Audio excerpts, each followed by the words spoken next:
নমস্কার বন্ধু, তোমরা দেখছো তোমাদের প্রিয় ইউটিউব চ্যানেল জিএস গুরু পুরুলিয়া। আমি সঙ্গে রয়েছে নিখিল। তো আজকাল বর্তমান পরিস্থিতি তোমরা দেখছোই যে চাকরি পেয়েও শান্তিতে নেই, চাকরি চলে যাচ্ছে। ওকে, আজকে যোগ্যদের অযোগ্যের সম্মান দেওয়া হচ্ছে, অযোগ্যদের বেড়ে যোগ্যরা হারিয়ে যাচ্ছে। তো চাকরি নিশ্চিত নেই কিন্তু। তো যাই হোক, এই পরিস্থিতিতে দিনের পর দিন কিন্তু কম্পিটিশন বেড়ে চলছে। তো সুতরাং তার মানে কি আমি চাকরি পাবো না? তাহলে কি সরকারি চাকরি নিশ্চিত নয়? অবশ্যই সরকারি চাকরি নিশ্চিত, কিছু আধিকারিকের ভুলে আজকে এই দশা। তো যাই হোক, সেটা কিন্তু খুব তাড়াতাড়ি কেটে উঠবে, তোমরা কিন্তু ঘাবড়াবে না। আসন্ন যে এক্সামগুলো রয়েছে সেগুলোতে জিএস পোর্শনে নিজেকে আরও স্ট্রং করতে অবশ্যই আজকের এই ক্লাসটি মন দিয়ে তোমরা শোনো।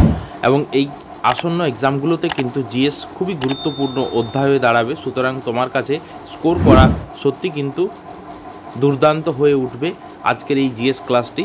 তো যাই হোক, আমার ইউটিউব চ্যানেলে যেসব বন্ধু নতুন তারা অবশ্যই চ্যানেল সাবস্ক্রাইব করে নেবে, ভালো লাগলে ভিডিও লাইক করবে, শেয়ার করবে, কমেন্ট করবে। তো দেখো, প্রথম যে কোশ্চেনটি রয়েছে যে ভারতীয় সংসদের উচ্চকক্ষ কী নামে পরিচিত। আমাদের যে পার্লামেন্ট রয়েছে সেই পার্লামেন্টে দুটো কক্ষ রয়েছে, একটা হচ্ছে আপার হাউস, একটা হচ্ছে লোয়ার হাউস। তো আপার হাউস যার নাম হচ্ছে রাজ্যসভা এবং লোয়ার হাউস তার নাম হচ্ছে লোকসভা। তো এখানে হচ্ছে সংসদের উচ্চকক্ষ, তো এটাকে আমাদের বাংলায় বলে উচ্চকক্ষ এবং নিম্নকক্ষ, অর্থাৎ এর সঠিক অ্যান্সার হয়ে যাবে কিন্তু রাজ্যসভা। এরপর দেখো যে কোশ্চেন রয়েছে যে কোন কক্ষের চেয়ারম্যান হয়েও তিনি কিন্তু ওই কক্ষের সদস্য নয়। ঠিক আছে, অ্যাকচুয়ালি দেখো এখানে যে আমাদের যে লোকসভা বিধান পরিষদ, প্রতিটি রাজ্যে একটা করে মানে বিধানসভা থাকে, এবং কিছু কিছু রাজ্যে, আমাদের 6টা রাজ্যে যেমন রয়েছে বিধান পরিষদ। তো এবার হচ্ছে বিধানসভা।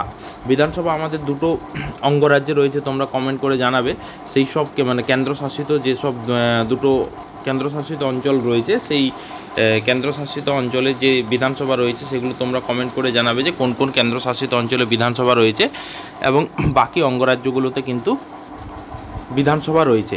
তো এই যে লোকসভা এবং রাজ্যসভা, ঠিক আছে, এখানে কিন্তু যে লোকসভার যিনি চেয়ারম্যান তাকে বলা হয় স্পিকার, তিনি কিন্তু ওই কক্ষের মেম্বার।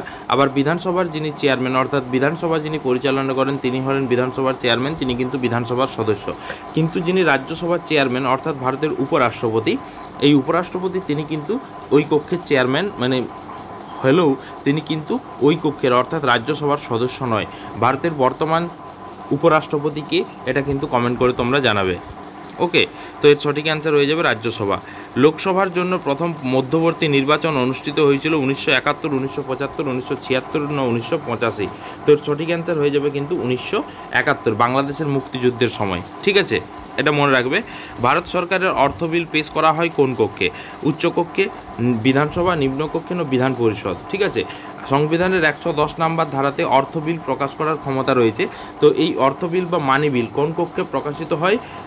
উচ্চকক্ষে, বিধানসভা, নিম্নকক্ষে, বিধান পরিষদ? তো এর সঠিক অ্যান্সার হয়ে যাবে নিম্নকক্ষ, অর্থাৎ লোকসভাতে। ঠিক আছে, সংবিধানের 10 নম্বর ধারা মানে যে 110 নম্বর ধারা অনুযায়ী লোকসভাতে কিন্তু অর্থ বিল বা মানি বিল মানে যে পেশ করা হয়। লোকসভার চেয়ারপারসন হিসাবে মনোনীত করা হয় কাকে? লোকসভার চেয়ারপারসন কে? ওকে, স্পিকার, রাষ্ট্রপতি না সহসভাপতি না প্রধানমন্ত্রী? একটু আগেই বললাম যে ব্যাপারটা, যিনি লোকসভা চেয়ারপারসন হবে তিনি কিন্তু ওই কক্ষের মানে সদস্য, অর্থাৎ তিনি কিন্তু একজন এমপি, মেম্বার অফ পার্লিয়ামেন্ট। ওকে, তিনি কিন্তু স্পিকার। আমাদের যে ভারতবর্ষের 543টি লোকসভার সদস্য সংখ্যা রয়েছে, এখন বাইক্যামেরাল আমাদের পার্লিয়ামেন্ট হয়েছে, অর্থাৎ সদস্য সংখ্যা কিন্তু আরও বেড়ে যাবে। ওকে, তো এখন মোটামুটি 7টা বিধানসভা অনুযায়ী একটা করে লোকসভা কেন্দ্র রয়েছে। তো যাই হোক, সেটা কিন্তু আরও বাড়ার পসিবিলিটি রয়েছে, যেহেতু আমাদের লোকসভার আসন সংখ্যা, আমাদের যে নতুন বাইক্যামেরাল লোকসভা গঠন হয়েছে, অর্থাৎ লোকসভা ফরমেশন মানে হয়েছে, তৈরি হয়েছে যে বিল্ডিং, সেখানে কিন্তু মানে সিট ক্যাপাসিটি বেড়েছে। সুতরাং কিন্তু লোকসভার মেম্বার সংখ্যা অর্থাৎ 543 থেকে আরও কিন্তু বেড়ে যাবে। ওকে, তো এটা হচ্ছে স্পিকার। নেক্সট যে কোশ্চেন রয়েছে যে কোনো রাজ্যে মানে লোকসভার মানে কোন রাজ্যে লোকসভার মাত্র একজন সদস্য রয়েছে? দেখো, রাজস্থান, মধ্যপ্রদেশ, সিকিম না উত্তরপ্রদেশ? ঠিক আছে, এখানে কিন্তু দেখো এখানে হচ্ছে রয়েছে, দেখো এখানে হচ্ছে লোক সংখ্যা অনেক বেশি, বিধানসভার সংখ্যা অনেক বেশি, সুতরাং এখানে কিন্তু লোকসভার আসন সংখ্যা অনেক বেশি হবে। এগুলো তোমরা নিজেদের মানে মধ্যে একটু আলোচনা করে, এখানে যদি ধরো তোমার নর্থ ইস্টের যে রাজ্যগুলো থাকতো তাহলে কিন্তু একটা কনফিউশন হয়ে যেত। এখানে কিন্তু কনফিউশন হওয়ার কোনো প্রশ্ন নেই। উত্তরপ্রদেশে যেমন প্রায় 80টি মতো লোকসভার সিট রয়েছে, পশ্চিমবঙ্গে 42টি রয়েছে, এরকম সিকিমে কিন্তু একটা রয়েছে। ওকে, তো এর সঠিক অ্যান্সার হয়ে যাবে কি সিকিম। তাহলে সিকিমের লোকসভার মানে যে সদস্য সংখ্যা অর্থাৎ লোকসভার মেম্বার কিন্তু একটা। ওকে, নেক্সট দেখো যে কোশ্চেন রয়েছে যে ভারতের কোন রাজ্যের ভারতের কোন রাজ্যে প্রথম মহিলা মুখ্যমন্ত্রী ছিলেন। ঠিক আছে, আমাদের উত্তরপ্রদেশ, মধ্যপ্রদেশ, সিকিম, অরুণাচল প্রদেশ, এখনও কিন্তু ভারতবর্ষের একমাত্র রাজ্য পশ্চিমবঙ্গ যেখানে কিন্তু মহিলা মুখ্যমন্ত্রী রয়েছে, যার নাম মমতা ব্যানার্জি। বর্তমানে কিন্তু ভারতের প্রথম মহিলা মুখ্যমন্ত্রী হচ্ছেন সুচেতা কৃপালিনী, যিনি কিন্তু উত্তরপ্রদেশে ছিলেন। এই সুচেতা কৃপালিনী তিনি কিন্তু একজন স্বাধীনতা সংগ্রামী মহিলা ছিলেন। ঠিক আছে, এটা তোমরা মনে রাখবে। কে জম্মু কাশ্মীরের রাজ্যপাল নিযুক্ত করেন। ঠিক আছে, কে জম্মু কাশ্মীরের রাজ্যপাল নিযুক্ত করেন, এটা হচ্ছে কি যে দেখো এখানে রয়েছে যে জম্মু কাশ্মীরের রাজ্যপালকে বা গভর্নর যিনি নিযুক্ত করেন, মানে নাও যেহেতু জম্মু কাশ্মীর কি হয়েছে, জম্মু কাশ্মীর একটা কেন্দ্রশাসিত অঞ্চল হয়েছে। ঠিক আছে, অ্যাটর্নি জেনারেল যিনি ক্ষমতা পরিচালনা করেন, কিন্তু এর আগে জম্মু কাশ্মীর ছিলেন একটা অঙ্গরাজ্য। নাও দুভাগে ভাগ করা হয়েছে জম্মু কাশ্মীর এবং লাদাখকে। তো ভারতের প্রধানমন্ত্রী, মুখ্যমন্ত্রী, রাষ্ট্রপতির গভর্নর, তো এর সঠিক অ্যান্সার হয়ে যাবে প্রেসিডেন্ট অফ ইন্ডিয়া, যিনি কিন্তু রাজ্যপাল, অর্থাৎ যে কোনো রাজ্যের রাজ্যপাল নিয়োগ করেন কিন্তু ভারতের রাষ্ট্রপতি। এই রাজ্যপাল আবার যখন পদত্যাগ করেন, তিনি কিন্তু ভারতের রাষ্ট্রপতির হাতেই কিন্তু পদত্যাগপত্র সঁপে দেন। এগুলা কিন্তু তোমরা মনে রাখবে যে রাষ্ট্রপতি ভারতবর্ষের কাকে নিয়োগ করতে পারেন, আবার রাজ্যপাল সেই রাজ্যের কাকে নিয়োগ করতে পারেন। তিনি কিন্তু যে কোনো রাজ্যের রাজ্যপাল, তিনি কিন্তু সেই রাজ্যের মুখ্যমন্ত্রীকে নিয়োগ করতে পারেন, মন্ত্রিসভা গঠন করার পরামর্শ দেন। ওকে, নেক্সট যে কোশ্চেন রয়েছে যে ভারতের যে কোনো জায়গায় কোনো মামলা স্থানান্তর করার অধিকার কার রয়েছে। যে কোনো জায়গায়, অর্থাৎ দেখো সুপ্রিম কোর্ট, হাইকোর্ট, স্থানীয় আদালত, পঞ্চায়েত। দেখো, তো এর সঠিক অ্যান্সার হয়ে যাবে কিন্তু সুপ্রিম কোর্ট। এই যে আমাদের রিসেন্ট একটা উদাহরণ, আমাদের যে নাও যে SLSTর যে কেসটা ছিল SSC, সেটা কিন্তু সুপ্রিম কোর্ট রাজ্য সরকার গিয়েছিল, রাজ্য সরকারকে ফিরিয়ে দিয়েছে। তোমরা কিন্তু বলেছে যে তোমরা এই সমাধান কিন্তু হাইকোর্টেই করবে, অর্থাৎ সেই রাজ্যের হাইকোর্ট, যেমন কলকাতা হাইকোর্ট, এই কলকাতা হাইকোর্টে কিন্তু SSCর বিচার হবে। এবং এই হাইকোর্ট আমাদের সম্প্রতি রায়দান করলেন যে আমাদের 25,753 জন SSCর মাধ্যমে যে চাকরি হয়েছিল সেই চাকরি বাতিল। ঠিক আছে, তো সেই মামলা কিন্তু সুপ্রিম কোর্ট ফেরত পাঠিয়ে দিয়েছিল হাইকোর্টে। ঠিক আছে, তো এর সঠিক অ্যান্সার হয়ে যাবে সুপ্রিম কোর্টের সেই অথরিটিটা রয়েছে। নেক্সট দেখো রয়েছে যে ভারতের কন্টিজেন্সি ফান্ড মানে হচ্ছে জমায়েত ফান্ড। এই জমায়েত ফান্ডটাকে কার দ্বারা পরিচালনা করা হয়। ঠিক আছে, যে ভারতের রাজ্যের যেহেতু বলছে, তো রাজ্যের সেখানে কিন্তু প্রধানমন্ত্রী হবে না, রাষ্ট্রপতি হবে না, হতে পারে মুখ্যমন্ত্রী বা রাজ্যের গভর্নর। এবার ধরো শাসক দল কন্টিজেন্সি ফান্ড যদি মুখ্যমন্ত্রী খরচ করে, তাহলে যা ইচ্ছা তাই হয়ে যেতে পারে সেই রাজ্যে।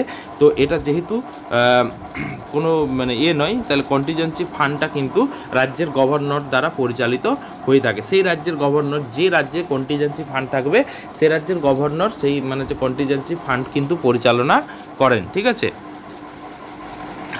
ভারতের রাষ্ট্রপতি যিনি পদে থাকাকালীন মারা গিয়েছিলেন। ঠিক আছে, তো দেখো এখানে আছে জাকির হোসেন, রাজেন্দ্র প্রসাদ, জওহরলাল নেহরু, সর্দার বল্লভভাই প্যাটেল।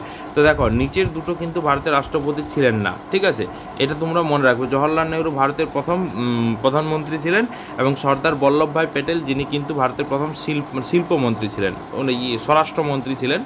তো এখানে এর সঠিক অ্যান্সার হয়ে যাবে কিন্তু জাকির হোসেন। তিনি কিন্তু প্রথম রাষ্ট্রপতি যিনি পদে থাকাকালীন মারা গিয়েছিলেন। ঠিক আছে, তো সঠিক অ্যান্সার হয়ে যাবে জাকির হোসেন। ঠিক আছে, নেক্সট দেখো রয়েছে যে ভারতের প্রথম ব্রিটিশ ভাইসরয় কে ছিলেন। ঠিক আছে, British viceroy Lord Curzon, Lord Irwin, Lord Canning, Lord Tom. তো সঠিক অ্যান্সার হয়ে যাবে লর্ড ক্যানিং ভারতের প্রথম ব্রিটিশ ভাইসরয় ছিলেন। অর্থাৎ যখন আমাদের মহাবিদ্রোহ হয়, তিনি কিন্তু ভারতের লাস্ট গভর্নর জেনারেল ছিলেন। এবং মহাবিদ্রোহের পর অর্থাৎ 1858 খ্রিস্টাব্দে যখন মহারানীর ঘোষণাপত্র প্রকাশ হলো 1 নভেম্বর, তখন কিন্তু এই যে গভর্নর জেনারেল পদটা, সেটা কিন্তু ভাইসরয় পদে উন্নীত করা হয়েছিল। এরপর দেখো যে ভারতের দীর্ঘতম করিডোর কি। দেখো এখানে হচ্ছে রামেশ্বর মন্দির করিডোর, না মীনাক্ষী মন্দির করিডোর, না কন্যাকুমারী, কেন বদ্রীনাথ। দেখো বদ্রীনাথ হচ্ছে উত্তরাখণ্ডে রয়েছে, বাকিগুলো সব সাউথ ইন্ডিয়াতে। দেখো, তো এর সঠিক অ্যান্সার হয়ে যাবে কিন্তু রামেশ্বরম মন্দির করিডোর। ভারতের দীর্ঘতম করিডোর হচ্ছে রামেশ্বরম মন্দির করিডোর, এটা মনে রাখবে। নেক্সট দেখো রয়েছে যে কে 2014 সালে শান্তিতে নোবেল পুরস্কার পেয়েছিল। দেখো এখানে হচ্ছে মালালা ইউসুফজাই, পাকিস্তানের একজন সমাজকর্মী, কৈলাস সত্যার্থী, ভারতের একজন সমাজকর্মী, মাদার তেরেসা, জাকির হোসেন, আব্দুল কালাম আজাদ। ঠিক আছে, এরা দুজন নোবেল পুরস্কার পায়নি, মাদার তেরেসা পেয়েছিল। তো ভারতের 2014 সালে নোবেল পুরস্কার পেয়েছিল ভারতের কৈলাস সত্যার্থী এবং পাকিস্তানের মালালা ইউসুফজাই। ঠিক আছে, প্রথম মহিলা বিমান পাইলট কে বিমান পাইলট কে ছিলেন? দেখো যে এখানে যে হেমা দেবী, ববিতা সাভারকার, দুর্গা ব্যানার্জি, নেহা শর্মা। তো এর সঠিক অ্যান্সার হয়ে যাবে দুর্গা ব্যানার্জি। ভারতের প্রথম মহিলা বিমান পাইলট হচ্ছে দুর্গা ব্যানার্জি। নেক্সট দেখো কোশ্চেন রয়েছে যে ভারতীয় মহাকাশ কর্মসূচির জনককে। ঠিক আছে, স্পেস যে ব্যাপারটা রয়েছে, স্পেস মহাকাশ কর্মসূচির জনককে? রাজেশ শর্মা, আশুতোষ বার্মা, বিক্রম সারাভাই, মোহন পান্ডে। তোর সঠিক অ্যান্সার হয়ে যাবে বিক্রম সারাভাই। এখন কিন্তু Vikram Sarabhai space research centre রয়েছে, সেখানে তাকে কেন্দ্র করে যাতে ভালো আরও ছেলে জন্মায়, ভালো ভালো সায়েন্টিস্ট হিসাবে পরবর্তীকালে উঠে এসে, তার জন্য একটা বিভিন্ন স্কুলে আর কি একটা টেস্ট নেওয়া হয় পরীক্ষার জন্য। তো এই বিক্রম সারাভাই যিনি মহাকাশ কর্মসূচির জনক ভারতের। দেখো এখানে হচ্ছে উৎসবের শহর কাকে বলা হয়? উৎসবের শহর কাকে বলা হয়? মাদুরাই, বারাণসী, জয়পুর, নাগপুর। তোর সঠিক অ্যান্সার হয়ে যাবে মাদুরাই। মাদুরাই হচ্ছে চেন্নাইয়ের মাদুরাই শহর। মাদুরাই শহরকে কিন্তু বলা হয় উৎসবের শহর। ঠিক আছে, এবার ভারতের বিভিন্ন জায়গার উপনাম রয়েছে, এগুলো কিন্তু তোমরা মনে রাখবে। যেমন পিঙ্ক সিটি বলা হয় জয়পুরকে। ঠিক আছে, এগুলো কিন্তু তোমরা মনে রাখবে। নেক্সট দেখো রয়েছে যে কীটপতঙ্গের অধ্যয়ন হিসাবে পরিচিত কোনটা? কীটপতঙ্গ। ঠিক আছে, যেমন জ্যোতিষশাস্ত্র, অ্যাস্ট্রোলজি বলা হয় কি, তারপরে হচ্ছে ইমেটোলজি, কীটতত্ত্ব অ্যান্টোমোলজি, ভূতত্ত্ব জিওলজি। ভূতত্ত্ব মাটি নিয়ে যারা পড়াশোনা করে। তো এর সঠিক অ্যান্সার হয়ে যাবে কি অ্যান্টোমোলজি, কীটতত্ত্ব। ঠিক আছে, কীটপতঙ্গদের যেমন ধরো কেউ পাখি নিয়ে যদি পড়াশোনা করে তাকে অর্নিথোলজি বলে। ঠিক আছে, তাহলে এরকম করে এক একটা করে বিদ্যা রয়েছে, এই বিদ্যাগুলো তোমরা কিন্তু মনে রাখবে। ঠিক আছে, দেখো এখানে আছে তাপ পরিমাপের জন্য ব্যবহার করা হয় কোন যন্ত্র? তাপ আমরা কোন যন্ত্রের সাহায্যে তাপ মাপি? Calorimeter, barometer, lactometer, thermometer. দেখো এখানে হচ্ছে ব্যারোমিটার বায়ুর চাপ মাপা হয়, তাহলে হচ্ছে থার্মোমিটারে তাপমাত্রা মাপা হয়, অর্থাৎ যে কতটা টেম্পারেচার রয়েছে। আমাদের যখন শরীর খারাপ হয়, জ্বর হয়, ভাইরাল ফিভার হয়, তখন কিন্তু আমরা থার্মোমিটার নিয়ে টেম্পারেচার মাপি। ঠিক আছে, এর দুটো স্কেল, একটা হচ্ছে ফারেনহাইট আর একটা হচ্ছে সেলসিয়াস। ঠিক আছে, এটা কিন্তু মনে রাখবে যে ফারেনহাইট আর একটা হচ্ছে সেলসিয়াস। ঠিক আছে, এবার হচ্ছে কৃষ্ণা নদীর উৎপত্তি কোথায়? কৃষ্ণা নদীর উৎপত্তি কোথায়? পূর্বঘাট পর্বতমালা, উত্তরঘাট পর্বতমালা, পশ্চিমঘাট পর্বতমালা, দক্ষিণঘাট। তো এর সঠিক অ্যান্সার হয়ে যাবে কিন্তু পশ্চিমঘাট পর্বতমালা। দেখো এখানে হচ্ছে পশ্চিমঘাট পর্বতমালা যে গুজরাট থেকে একেবারে কেরালা পর্যন্ত গিয়েছে, এবং এদিক থেকে রয়েছে পূর্বঘাট পর্বতমালা। ঠিক আছে, তো এই পশ্চিমঘাট পর্বতমালা থেকে উৎপত্তি লাভ করে সেটা হচ্ছে পূর্ব দিকে প্রবাহিত হয়ে বঙ্গোপসাগরে গিয়ে মিশেছে। ঠিক আছে, এইটা হচ্ছে কৃষ্ণা নদী। তাহলে এর সঠিক অ্যান্সার হয়ে যাবে কিন্তু পশ্চিমঘাট পর্বতমালা। বৌদ্ধ ধর্মের প্রতিষ্ঠাতা বুদ্ধের আসল নাম কি?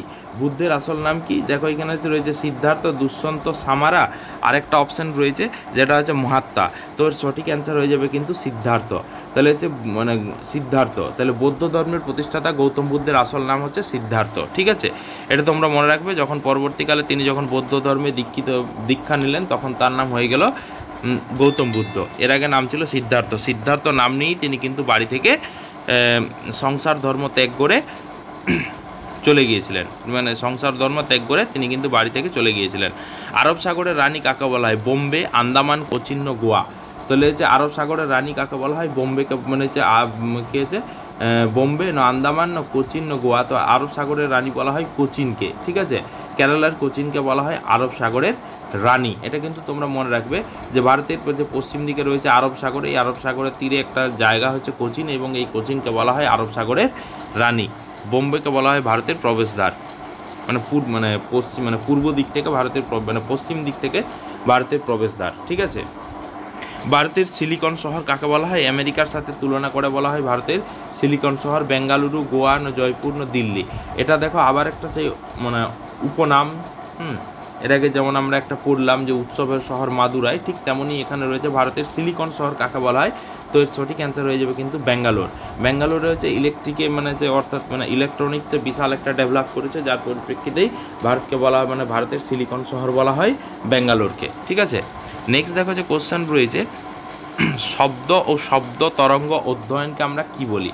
শব্দ ও শব্দ তরঙ্গ অধ্যয়নকে আমরা কি বলি? যান্ত্রিক, মেকানিক্যাল, প্রযুক্তিগত, টেকনিক্যাল, না ধ্বনিবিদ্যা, অ্যাকাস্টিক্স, না শব্দ তরঙ্গ, সাউন্ড ওয়েভস। তো এর সঠিক অ্যান্সার হয়ে যাবে ধ্বনিবিদ্যা। ঠিক আছে, এর সঠিক অ্যান্সার হয়ে যাবে ধ্বনিবিদ্যা।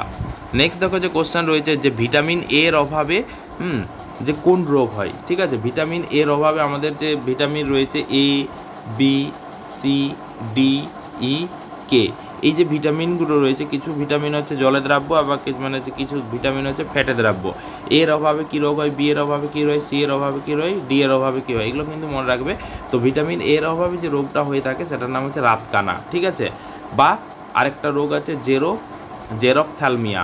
ঠিক আছে, আমরা রাতকানা সবাই জানি, কিন্তু জেরপ্থ্যালমিয়া মানে যে রোগটা হয় ভিটামিনের অভাবে, আমরা কিন্তু সেটা সচরাচর মনে রাখি না। তো এটা অবশ্যই তোমরা মনে রাখবে, জেরপ্থ্যালমিয়া ভিটামিন এর অভাবে হয়। ভিটামিন বি এর অভাবে হয় বেরিবেরি রোগ, ভিটামিন সি এর অভাবে হয় স্কারভি রোগ, ভিটামিন ডি এর অভাবে হয় রিকেট রোগ, ভিটামিন ই এর অভাবে হয় রক্তাল্পতা। এটা কিন্তু মনে রাখবে। ঠিক আছে, তো যাই হোক, আজকে আমি 25টি কোশ্চেন আমি তোমাদের সামনে আলোচনা করলাম। তো আশা করি আসন্ন এক্সামগুলোতে এই কোশ্চেনগুলো খুবই ইম্পর্ট্যান্ট, এবং এগুলো হচ্ছে স্ট্যাটিক জিকে, যেগুলো আমরা কিন্তু প্রায়শই ভুল করে থাকি। তো আমি কালকে আবার একটা ভিডিও 25টি আবার একটা কোশ্চেন নিয়ে আসবো। এরপরে আমার যে ভিডিওগুলো আসবে সেগুলো কিন্তু প্রতিটি ক্লাস ডিটেলসে থাকবে। ঠিক আছে, তো যাই হোক, ভিডিও ভালো লাগলে লাইক করবে, শেয়ার করবে, কমেন্ট করবে। Thank you.